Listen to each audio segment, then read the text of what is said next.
So you're in physical therapy for your ankle sprain or Achilles injury. You spent the last few weeks getting massages, calf stretches, simple TheraBand exercises, and some ice and stim.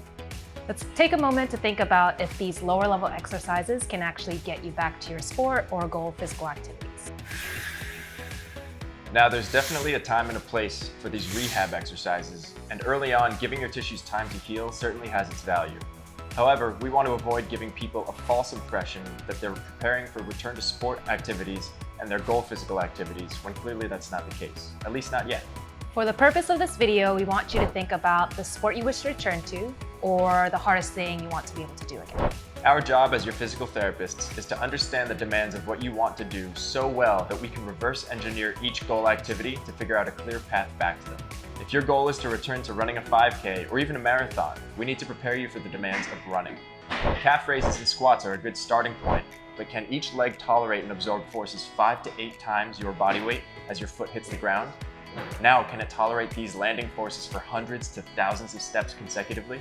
If you're not preparing to be efficient and elastic on one leg, you may be missing an important part of the rehab.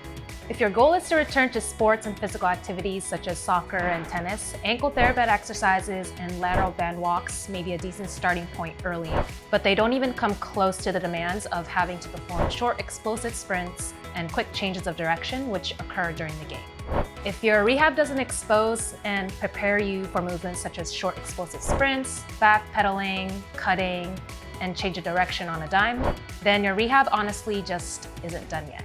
If your goal is to return to jumping activities like volleyball or basketball, single leg balance drills on a Bosu ball and lateral step downs can definitely be challenging, but it doesn't mean that it's challenging the necessary adaptations that need to be achieved.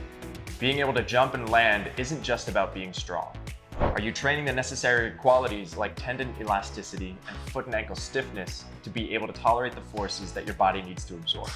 If your rehab isn't preparing you to take off and land on one foot like you might need to in your sport, then your rehab is not complete. We hope that this video helps you recognize that rehab and exercise are just a tool to expose you to the demands of the sport or activities you wish to get back to doing.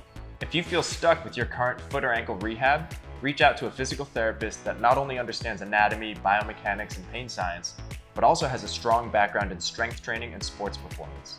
The end goal of working with a physical therapist or coach is to learn how to create a sustainable training plan that supports your evolving goals and physical activities. We hope you enjoyed this video, and we'd like to point out that the examples of exercises in this video are for educational purposes only.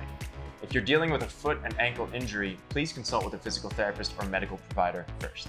If you would like to learn more about our approach to physical therapy and long-term training, head over to our website at www.reloadpt.com or check out our Instagram at reload.pt.